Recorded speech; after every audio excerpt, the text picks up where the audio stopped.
Euphrasie Barbier, the foundress of Sisters of Our Lady of the Missions. Written and illustrated by Mary Philippa Reed, RNDM. Chapter 1, 1827. The Beginning. Louis Barbier stared out into the dark alley. He had made up his mind. He would stay no longer in France. Every day now was cold and grey. The air was wet. Water ran down the stone walls, and a muddy stream trickled through the pebbles and slush down the middle of the narrow street. He would go home. He would go back to the West Indies, where he had been born, where the days were filled with warm air and sunshine and flowers. All the important things of Louis's life had happened in the West Indies. He remembered the happy days of his childhood in tropical gardens. He remembered the parades and music and excitement of garrison life.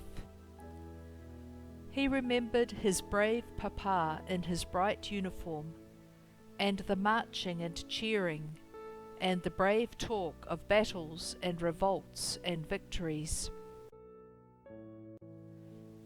All too well he remembered that unbelievable day when he was 8 years old, when papa had marched away with his regiment and had never come back.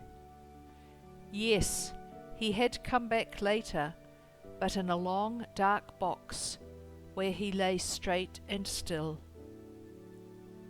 Papa was a hero, people were saying. He had fought on and on with 3 terrible wounds. Louis had wanted to ask questions and more questions, but Mama was heartbroken, and other people shushed him and shook their heads and put their fingers on their lips.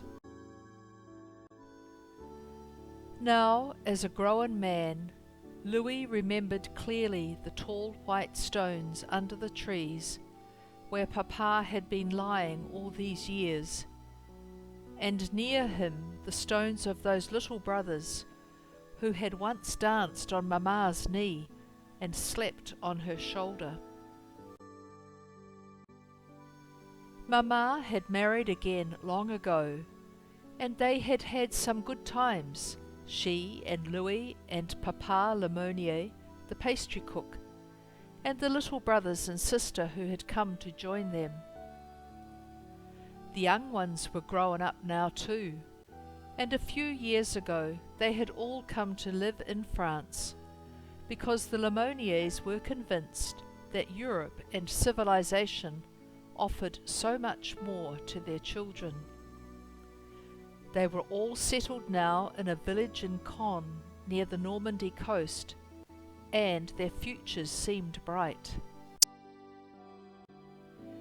Louis himself had set up his own small business. He had been trained as a bootmaker. His hands were clever and hard-working, and his business was doing well. But Louis was restless. There was only one thing that Louis really wanted in France, and it seemed that he had little hope of ever getting it. For months now, Louis had been calling at the Leclerc's farm every Sunday to visit mother and daughter. On wintry days they sat around the fire, and he talked politely to Madame Leclerc while he listened for Adele's voice. On fine days they went walking along the country roads of Louvigny, and he listened politely to Madame Leclerc while he watched for a glimpse of Adele's face.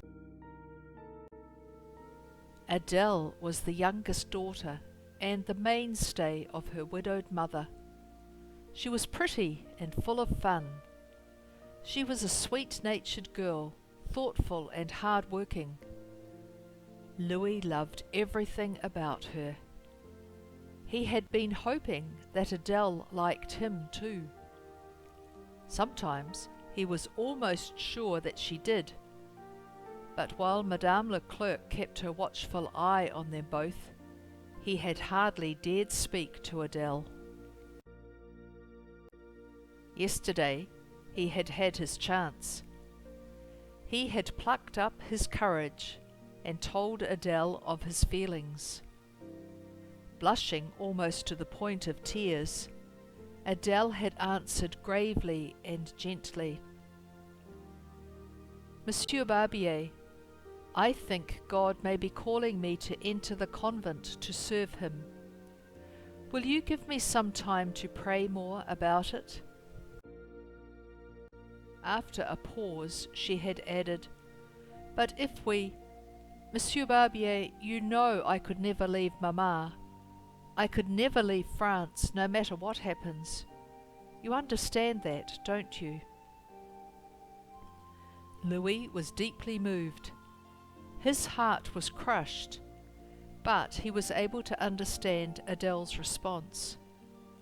He himself came from a pious family, and God was as real and near to him as to Adele. Alone in his workshop, Louis had prayed. He had knelt for an hour in the church too, praying as he had never prayed before. He recalled Adele's every word, every gesture, and he tried to find hope in her shyness and her hesitations. Sometimes, in the midst of his prayers, he had stopped suddenly, aghast at his own temerity in asking God so persistently for something so precious. If his dream could not come true, he thought, if such a marvel was quite out of reach for such a poor plain man as himself, yes, he had to go back to the Indies, and very soon. He had nothing left to live for in France. 1829. The new year was the beginning of a new life for Louis and Adele. Sometimes Louis could hardly believe all that had happened in the last 18 months. He and Adele had been married more than a year ago. They had found a small second-floor apartment not far from his workshop, and over the months the little home had grown around them, becoming more comfortable and familiar each day.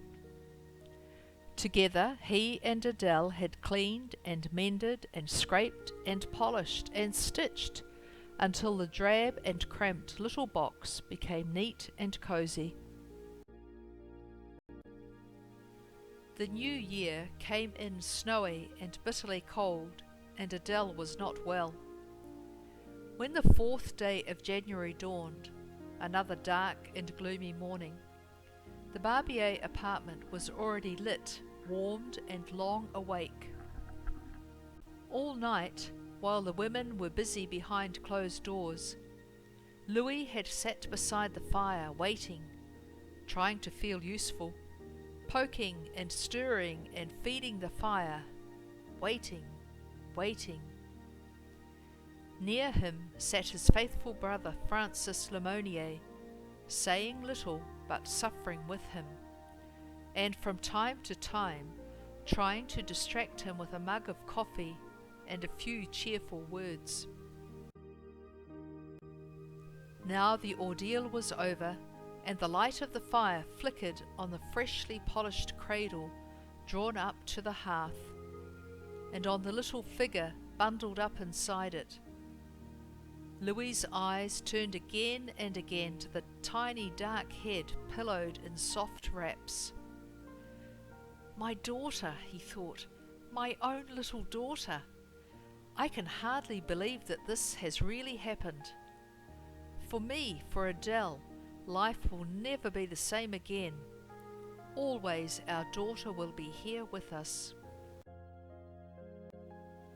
Adele had come through her trial well.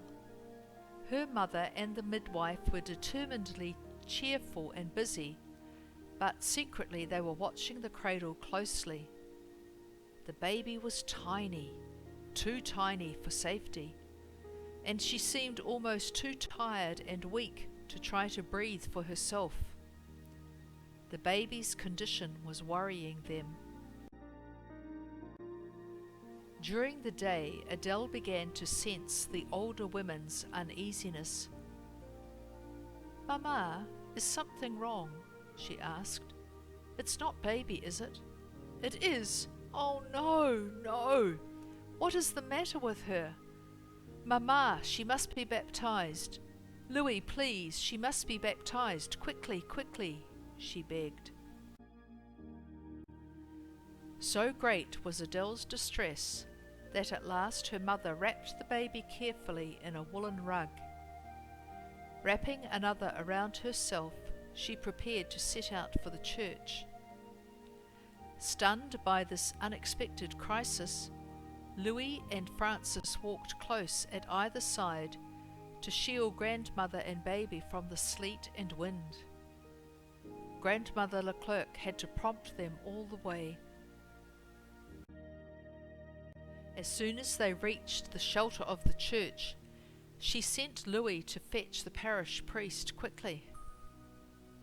"I will stand as godmother," she said, sitting down in the nearest pew to check on the baby once more. "Francis, you must be godfather."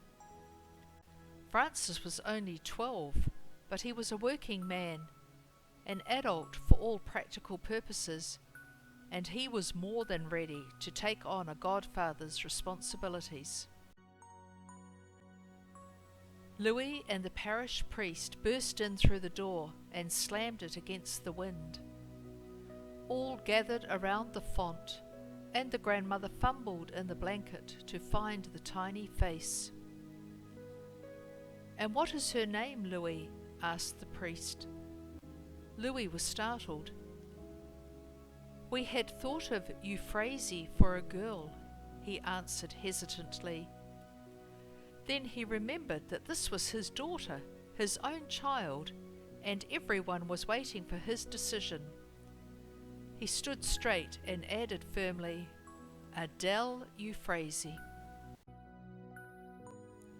The ceremony was short and simple, but they went home in a daze of awe to return little Adele Euphrasie to her mother's arms. In the cold and darkness of those winter days, Louis and Adele were haunted by fear for their baby's life. With all the love and care lavished upon her, she was barely surviving. The midwife gave advice and shook her head sadly.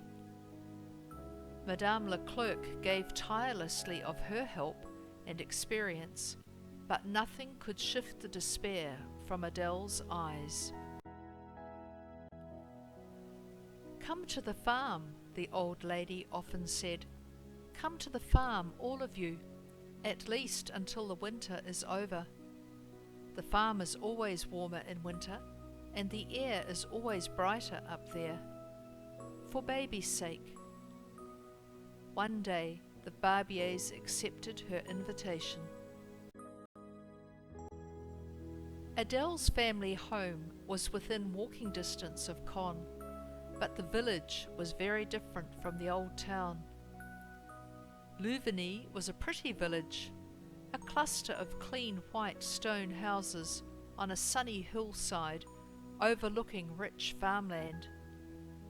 The village boasted an unusually beautiful little church, 600 years old. But to most visitors, the main attraction of Louvigny was the famous castle overlooking the village. It was 300 years old and surrounded by a beautiful park. To Louis and Adele, the best part of Louvigny was the Leclerc farm, with its warmth and plenty, eggs and milk, fruit and vegetables, abundant firewood, and thick straw for warm mattresses. Even the wintry sun was able to throw some warmth through the windows of the old stone house. The Barbiers were soon thankful for the decision they had made. Within weeks, the baby had gained weight noticeably. Euphrasie, Euphrasie, they called her, and one day they were rewarded with an unmistakable smile. Within months, she was obviously taking notice of the loving faces bending over her, and she began to laugh and babble and try to sit up. Her parents credited her recovery to the good country air and food of Grandma's farm. Though always small for her age, Euphrasie grew into a delightful toddler, her dark eyes and chubby face full of life and fun. She was still hardly more than a baby when a little sister, Natalie, joined the family. A couple of years later, another little girl, Naomi, was born. Euphrasie was soon trying to mother the younger children, earnestly mimicking her mother's ways. Adele was a mother who loved and enjoyed her children and observed them shrewdly. She had been brought up in a loving and thoughtful Christian family herself, and affectionate warmth in sharing pleasures and work was her normal daily life.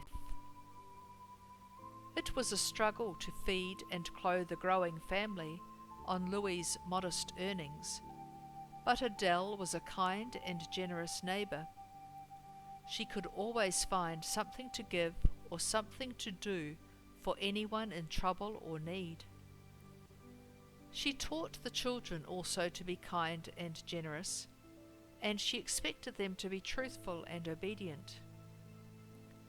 She expected them to help with small household duties as soon as they were capable, and many of their most enjoyable games were helping Mama.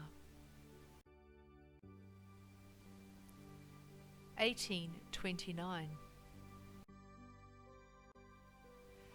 Euphrasie early became her mother's principal helper, but her natural gifts were also the source of her problems. Her childish sense of responsibility often made her bossy, and her intelligence and liveliness became impatience and downright stubbornness. Sometimes her quick little mind even devised ways of getting past Mama's laws. When she was only 3, Euphrasie tried to argue with Mama that under the tree included the apples on the lower branches, the precious apples that Adele had been saving carefully. Euphrasie had wanted those beautiful apples, not the windfalls she was always allowed to pick up, and so she had taken them. "Give them to me, Euphrasie. You know those are Mama's apples," said Adele firmly, holding out her hands. "No, no, under the tree, under the tree," squealed the little girl, clinging to her treasures. Louis stopped to watch. He was often amazed to see such initiative in so young a child. "So we have a little lawyer in the family," he laughed. Adele quelled him with a glance.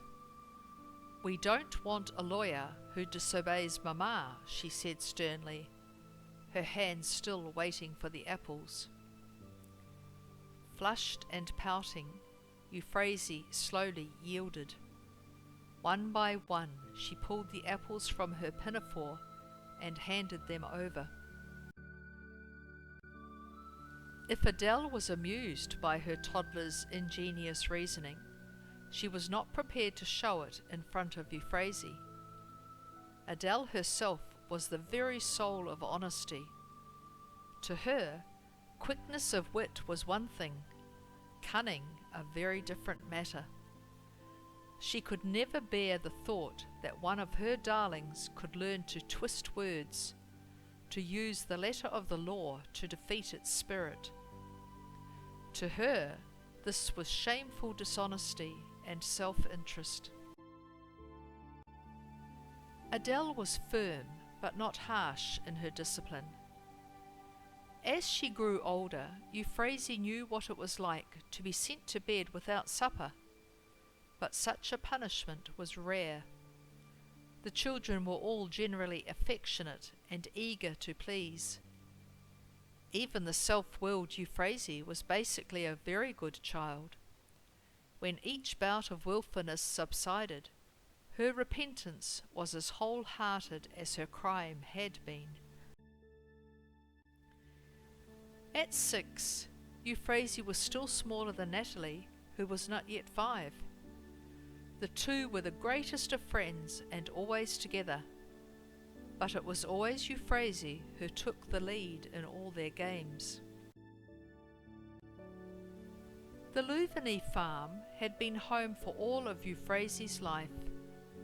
It was now Adele's own property, left to her by her mother, who had moved in permanently with an older daughter who lived not far away. Louis had been helping Adele to manage the farm, as well as keeping on some of his bootmaking business in town. But now Adele and Louis knew that it was time to make another important move. While Adele packed up the household, Louis went into Caen to find a suitable apartment for his family near his shop. Euphrasie and Natalie were delighted at the prospect of the move and spent hours at a time wrapping and packing small things into boxes. Helping Mama, they called it, and Adele was relieved to have them safely occupied while she was so busy. The children were breathless with excitement as they ran from window to window of their new home. They gazed down in wonder at the world below them, houses and shops and streets full of people hurrying about their business. Holding hands with each other and Papa, they were escorted down to see the shop filled with Papa's tools and his work. They smelled the leather and dyes and had their fingers warned off the shiny metal of sharp blades and huge needles. They held hands again with Mama to be taken across the street.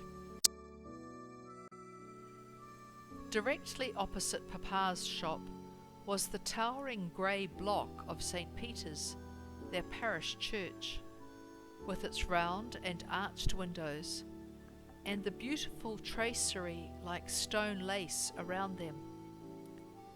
Mama led the way, showing them to take care not to trip on the cobblestones, or step in front of horses, hand barrows, or hurrying workmen.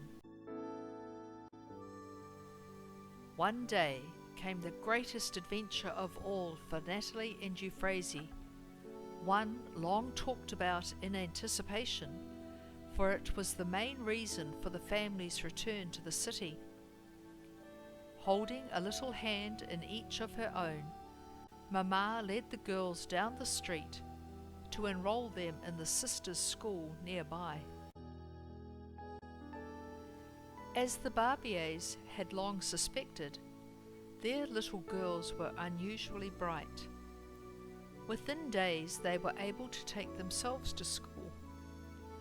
They scampered to and fro each day, chattering incessantly, bursting with school news and activities.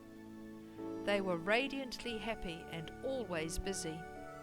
They loved their slates and books. They loved their friends, their lessons and their games. Most of all, they loved their teacher, Sister Arsene. Sister Arsene said became the catch cry at home. Sister Arsene's word was law at school, and in the Barbier household. The girls' favourite game at home now was school. With the enthusiasm of many a 6-year-old, Euphrasie declared that she was going to be a sister like Sister Arsene when she grew up. Sister Arsene really was a good teacher, firm and capable, but also loving and full of fun with her little pupils. Many of them liked to stay behind after school to help her. They chatted and asked questions about all the great mysteries of life, from caterpillars to God. When Sister finally said goodbye and bundled her pupils out into the schoolyard, they had a favourite game of racing out onto the road and creeping back into the classroom through the street door, just for the fun of seeing Sister Arsene throw up her hands in well-feigned astonishment at finding her classroom still occupied. Louis and Adele were delighted to see the children so happy and making excellent progress in reading, writing and arithmetic. The girls enjoyed all their schooling, but especially they loved their religion lessons. They came home with tales of the joys to come, when one day they would be able to receive Jesus himself in Holy Communion. Devout themselves, Adele and Louis listened lovingly, enchanted by the innocence of their childish enthusiasms. These were the happiest days of Euphrasie's young life, and she blossomed in mind and spirit. Happy though it was, school was not the only source of the children's education. Louis himself was not uneducated.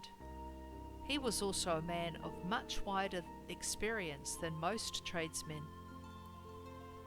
Sitting before the fire of an evening, he often told gripping stories of different times and places, the travels and adventures of his early life, the strange people and customs of the distant Indies, the tropical storms, the hardships and dangers of months at sea, the thrill of flying under great white sails.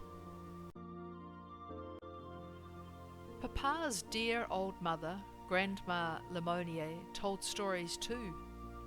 Stories of the dark people of the Indies, of slaves and masters, of colonists and soldiers and pirates, of wickedness and superstition and voodoo, and also of the brave and holy missionaries who tried to bring God to good and bad people alike.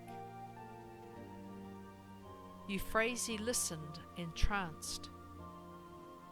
"I'll be a missionary too when I grow up," she cried. "I'll go across the sea to tell the poor people all about our Lord." Grandma chuckled. "My darling, you are a good girl, but you could never be a missionary. Only the good fathers and brothers can be missionaries." "But why, Grandma? Why can't I be a missionary?" Euphrasie persisted. "Because it's too dangerous, my pet, that's why. Only big, brave, strong men can be missionaries.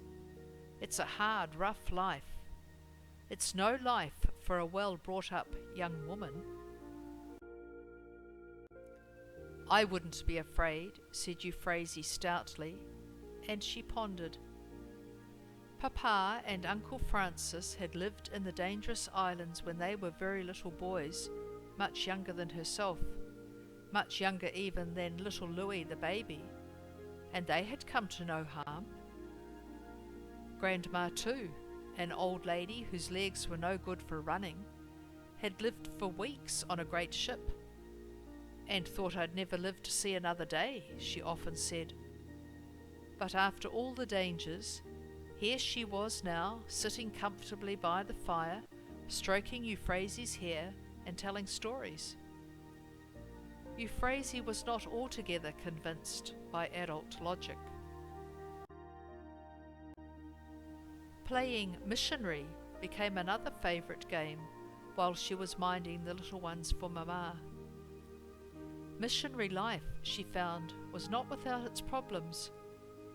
Her disciples were not as devout as Euphrasie would have wished. A reluctant Natalie had to be promoted to assistant missionary, and the baby cried loudly in the middle of her most impassioned sermons. Little Naomi cooperated willingly enough most of the time, but it was hard for one so small to serve alone as a whole heathen multitude. Euphrasie's life was not all play, though. At last came the happy day when Sister Arsene put her into her first communion class.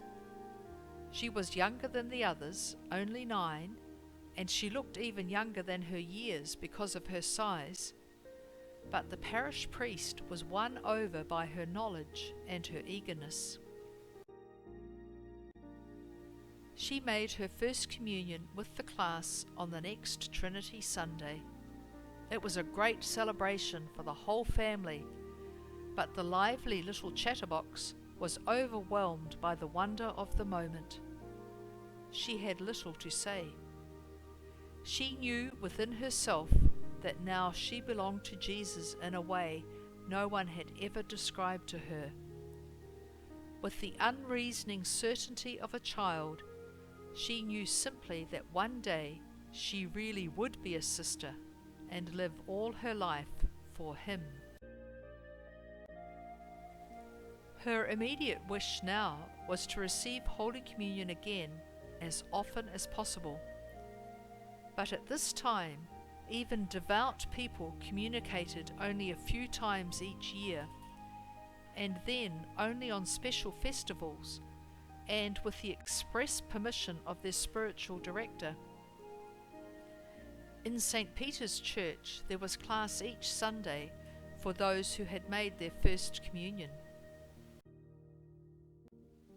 The instructions were on adult topics such as the teachings and history of the Church, and were called the Catechism of Perseverance. Those who attended were allowed 4 special communion days during the year, when they again wore their white First Communion veils and medals, to remind them that they were renewing the privilege of receiving Jesus into their hearts. Euphrasie joined the class immediately and never missed a communion day. As she outgrew childish games, Euphrasie said less and less about becoming a missionary, but she still thought about it. The dream had somehow become a real force in her life, and she could not bear to have it laughed at, even in good humour.